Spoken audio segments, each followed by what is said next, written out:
C'est une nouvelle étape dans la crise de l'immobilier en Chine. L'une des plus grandes entreprises chinoises, Evergrande, a été placée en liquidation judiciaire ce lundi. Mais alors concrètement, qu'est-ce que ça veut dire? Pourquoi c'est important? Faut-il craindre des faillites en cascade, même à l'international?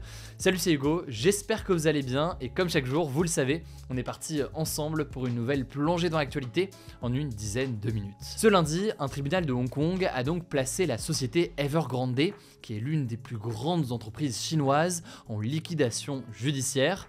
Alors concrètement, liquidation judiciaire, ça veut dire que l'entreprise a été mise sous le contrôle du tribunal afin de liquider ses actifs, donc vendre ce que l'entreprise possède pour payer ses dettes, et on place en général des sociétés en liquidation judiciaire quand elles sont incapables de rembourser leurs créanciers, donc de rembourser ceux à qui elles doivent de l'argent. Bon, dans le cas d'Evergrande, pour qu'on ait un petit peu le contexte, l'entreprise elle est endettée à hauteur de 328 milliards de dollars. Oui, ça fait environ plus de 300 milliards d'euros. C'est à peu près, par exemple, l'équivalent du PIB d'un pays comme la Colombie. Donc toutes les richesses produites par un pays comme la Colombie en un an. Mais alors, on vient forcément à cette question, comment est-ce qu'une entreprise comme Evergrande, qui a été le plus grand promoteur immobilier en Chine, en est arrivée à cette situation? Bon, déjà, il faut comprendre que dès sa création, en 1997, Evergrande a construit vraiment sa croissance sur un énorme endettement. Concrètement, l'entreprise allait emprunter de l'argent pour ensuite pouvoir réaliser de nombreux projets.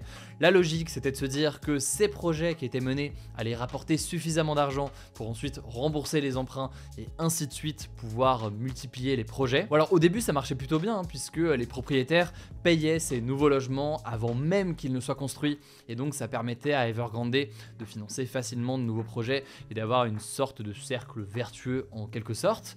Et d'ailleurs, ça a permis à l'entreprise de se diversifier dans d'autres secteurs, dans le domaine de la santé, du tourisme, des parcs de loisirs ou encore la construction automobile. Mais le truc c'est que bon, au bout d'un moment, cet endettement important, il a commencé à être perçu par la Chine comme un risque pour l'économie et pour le système financier plus large du pays. Résultat, en 2020, le gouvernement chinois a progressivement durci les conditions d'accès à des entreprises comme Evergrande qui développaient ainsi des nouveaux logements ou des nouveaux bâtiments. Tout ça a rendu donc plus difficile pour une boîte comme Evergrande la possibilité d'emprunter à la banque et de se développer. Et disons que à ce moment-là, la pandémie de Covid n'a rien arrangé. Je vous la fais courte, mais il y a des investissements à l'arrêt, il y a aussi des choses qui ont été engagées alors que finalement ce n'était pas forcément le projet, l'achat ou l'investissement le plus rentable. Bref, c'est une sorte de machine et de bulle selon beaucoup qui s'est emballée jusqu'à ce que finalement on n'y croit plus trop. En 2021, et alors que des images de bâtiments à peine finis, à peine construits et déjà abandonnés par plusieurs boîtes de promotion immobilière étaient diffusée sur les réseaux sociaux, Evergrande s'est déclarée pour la première fois en cessation de paiement. Elle a donc déclaré ne plus parvenir à payer ses dettes à temps depuis 2 ans. Et en août, là on fait un petit saut dans le temps, mais Evergrande s'est déclarée en faillite aux États-Unis. Suite à cela, il y a eu tout un tas de procédures, plus précisément à Hong Kong, et ce lundi, c'est donc un tribunal de Hong Kong qui a ordonné sa liquidation, avec tout de même quelques nuances, je reviens là-dessus à la toute fin. Ce qui est sûr, c'est que cette liquidation a entraîné un petit mouvement de panique. La valeur de l'action d'Evergrande en bourse a chuté de plus de 20% à la bourse de Hong Kong ce lundi. La vente et l'achat d'actions a alors été suspendus. Alors pour autant, y a-t-il un risque que la chute d'Evergrande mène à une crise financière plus large, que ce soit en Chine ou à l'international? Bon, déjà ce qui fait que ça interroge ou inquiète pas mal, c'est que le secteur immobilier, il représente un quart du PIB chinois. Et en dehors d'Evergrande, il y a d'autres grosses entreprises qui ont récemment fait faillite. On peut penser à Country Garden par exemple, dont on avait déjà parlé d'ailleurs il y a quelques mois dans ce même format des actus du jour. Le contexte donc pour le secteur immobilier, il est très tendu actuellement en Chine. Ça peut mettre à mal les Chinois qui investissent dans le secteur, ça peut créer plus largement une spirale assez dangereuse, avec notamment de nombreux fournisseurs. Et plus largement en fait, il faut comprendre que cette décision de justice, elle pourra avoir des conséquences sur la confiance des investisseurs étrangers qui investissent en Chine et qui pourraient ne pas réussir à récupérer l'intégralité de ce que Evergrande leur doit. Le risque, ce serait donc potentiellement un effet domino avec des personnes qui ont prêté de l'argent, qui ont investi et qui n'ont pas le retour qu'ils sont censés avoir, et ainsi donc plonger plusieurs personnes ou plusieurs entreprises dans la crise. Alors face à cela, il faut quand même noter que la Chine a annoncé plusieurs mesures pour essayer de sauver le secteur de l'immobilier. Par exemple, la semaine dernière, le gouvernement chinois a annoncé que les banques chinoises avaient accordé près de 1300 milliards d'euros, d'équivalent d'euros, de prêts au secteur l'an dernier. La Chine a aussi annoncé que de nouveaux prêts seraient accordés dans les prochains jours, sans donner pour autant plus de précision. Alors y a-t-il un risque de crise financière, de contagion, on va dire, à l'échelle internationale, comme on a déjà eu par exemple lors de la crise financière et économique de 2008 ? Eh bien, selon certains, le parallèle avec la crise de 2008 n'est pas forcément pertinent.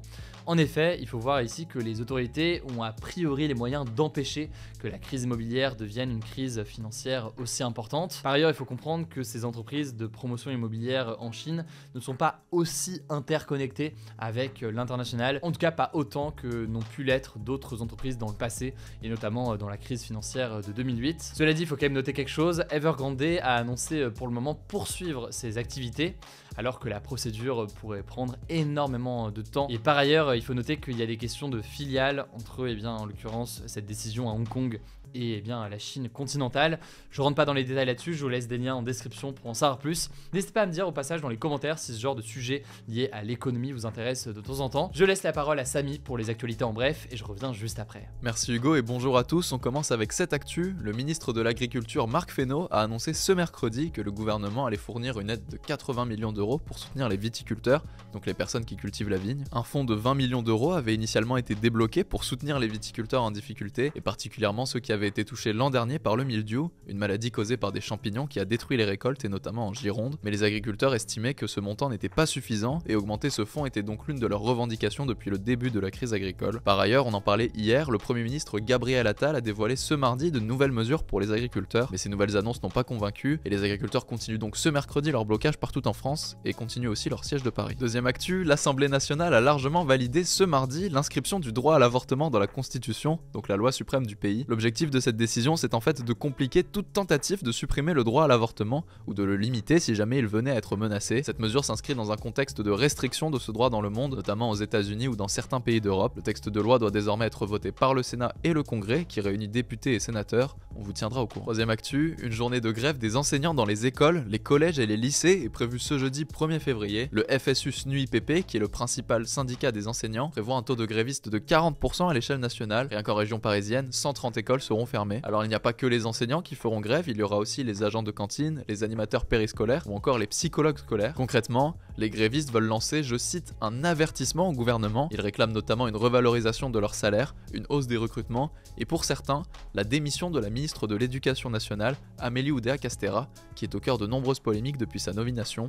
On vous tiendra au courant. Quatrième actu, aux États-Unis, l'État du Texas est actuellement au cœur d'une bataille politique sur la question migratoire. En fait, le gouverneur du Texas, donc le chef de cet État qui est républicain dans le camp de Donald Trump, a pris depuis maintenant 3 semaines le contrôle d'une partie de la frontière avec le Mexique pour y bloquer le passage des migrants. En fait, concrètement, il a installé de nombreuses barrières et barbelés au niveau de cette frontière. Le problème, c'est que les questions d'immigration et de sécurité des frontières aux États-Unis sont généralement gérées par le gouvernement fédéral, donc le tout à l'échelle du pays, et non pas par les États individuellement comme le fait le Texas aujourd'hui. Donc face à ça, la Cour suprême des États-Unis, la plus haute juridiction du pays, a demandé au gouverneur du Texas de retirer les barbelés, ce qu'il refuse de faire. Plus récemment, les autorités locales du Texas ont même empêché la police des frontières de venir en aide à des migrants qui étaient en train de se noyer selon CNN. On vous tiendra au courant de l'évolution sur la situation. Cinquième actu, la pollution de l'air dans les écoles élémentaires est responsable de dizaines de milliers de cas d'asthme chaque année chez les enfants de 6 à 11 ans, selon un rapport de Santé publique France publié ce mardi. Concrètement, plus de 30 000 cas d'asthme, qui est une maladie respiratoire, pourraient être évités chaque année d'après le rapport. Ces cas seraient provoqués par le formaldéhyde, un polluant présent dans le mobilier et la moisissure de certaines salles de classe. Santé publique France recommande donc notamment, je cite, l'intégration de critères sanitaires et environnementaux dans le choix des matériaux utilisés dans les salles de classe et préconise aussi un meilleur entretien des systèmes de ventilation. Sixième actu, la défenseure des droits Claire Hédon a annoncé ce lundi s'être auto-saisie de la question des étudiants et des sans-abri en prévision des Jeux Olympiques de Paris 2024. En fait, depuis quelques temps, certaines associations accusent notamment le gouvernement de mener un nettoyage social de la région parisienne en vidant les rues des sans-abri en prévision des JO,